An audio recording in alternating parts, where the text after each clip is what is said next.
Il y a une célèbre phrase de Mallarmé. Mallarmé dit la destruction fut ma Béatrice. Et lorsque j'ai lu cette phrase, que j'étais étudiant, j'ai tout de suite pensé que c'était pas la destruction, pour moi c'était la négation fut ma Béatrice. Je ne sais pas pourquoi c'est venu comme ça aussi. Et puis cette histoire de voix négative qu'on retrouve dans la philosophie, beaucoup dans la philosophie médiévale, c'est aussi mes initiales.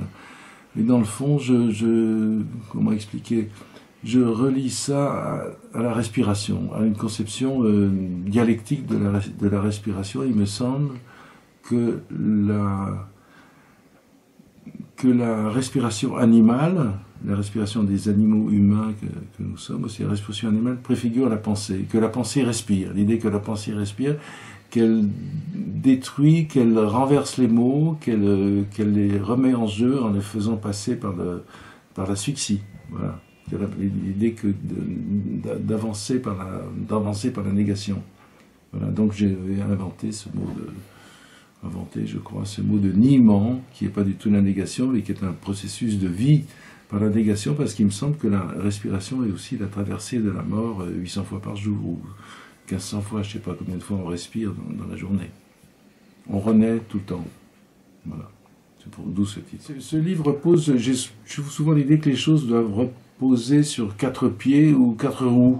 Donc les livres qui sont formés de plusieurs. Donc il y a d'abord un texte qui s'appelle Écrit dans l'air, la parole écrit dans l'air, où dans le fond l'acteur aussi écrit dans l'air, l'acteur écrit dans le fond dans l'espace aussi.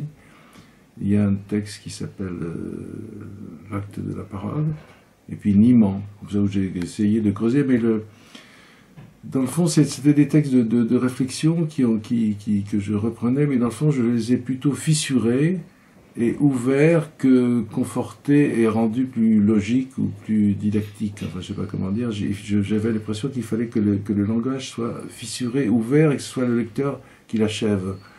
Et ça m'est venu du fait qu'il y a une pièce de théâtre à la fin, qui est le texte exact que nous avons joué du Vivier des Noms, parce que le texte publié chez Pewell est la forêt vierge du spectacle. Il n'y a aucune indication de lieu, il y a une sorte de tourbillon, de bombardement de noms perpétuels. C'est une forêt où se perdre aussi, et là c'est la version, peut-être, je dirais pas jardin à la française, mais la version ordonnée, la version mesurée du Vivier des Noms. Et j'ai pris conscience assez récemment, que la force du théâtre, c'est que c'est le public qui achève les choses. C'est le public qui fait le travail final, et le théâtre est quelque chose d'une pensée très ouverte.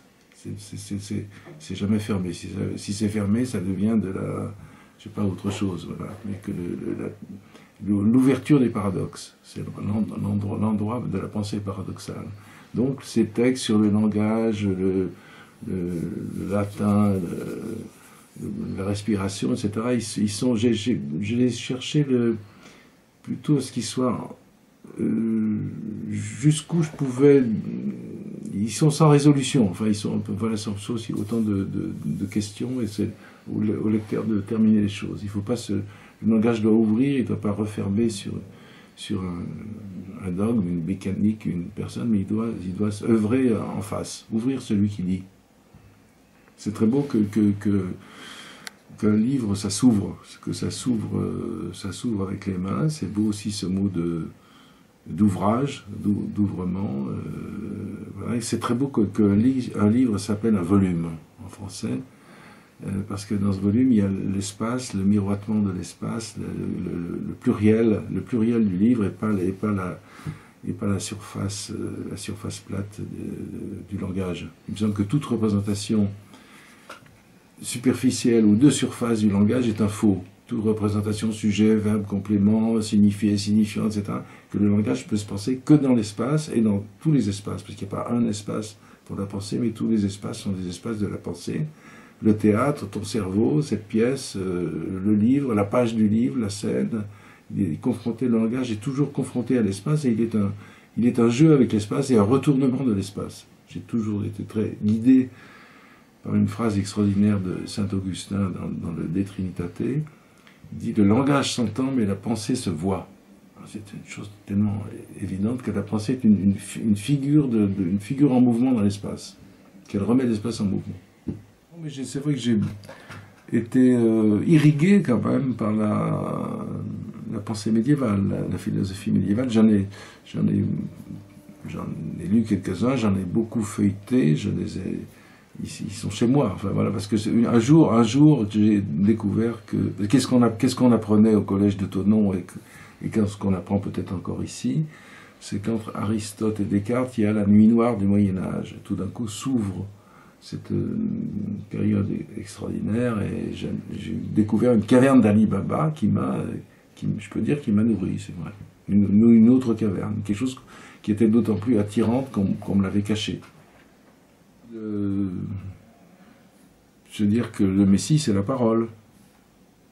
Mais on voit, si tu veux, la parole comme langage ouvrant, langage dans l'espace, c'est pas mécanique des mots, et c'est d'autant extrêmement sensible en ce moment où la conception mécanique du langage, elle l'emporte partout. C'est pour ça que les politiques deviennent ridicules. Tous, ils deviennent des marionnettes un à un, parce qu'ils ont des ingénieurs en communication, des acteurs qui les conseillent, des éléments de langage, des hashtags, etc. Enfin, il y a une conception mécanique du langage se développe autour de nous à toute allure. Donc les questions de langue, de littérature, etc., elles sont au cœur de ce qui nous arrive, au cœur des changements de notre monde. C'est plus comme à l'époque de Mallarmé, les mardis de la rue de Rome où se réunissent des esthètes. Là, c'est, disons, directement politique, enfin, ce qui arrive au langage. C'est terrible.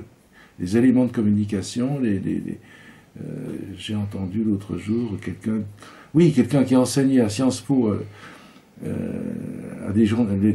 qui donnait un enseignement à des journalistes ou élèves journalistes à Sciences Po, parlait, il faut distinguer les informations tête de gondole et les informations à forte valeur valeur ajoutée, et pas ajourée.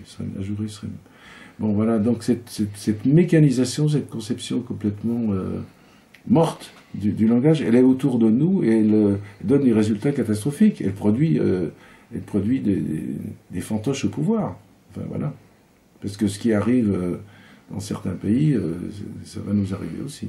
En gros, les mots nous tuent, mais la parole nous sauve. Enfin, la parole comme, disons, la respiration du langage. La pensée, pour moi, c'est mettre les mots et tous les mots dans un mouvement respiratoire. Donc il y a une délivrance par le mouvement de la pensée et de la parole. Une délivrance par le mouvement, enfin, je ne sais pas comment te dire.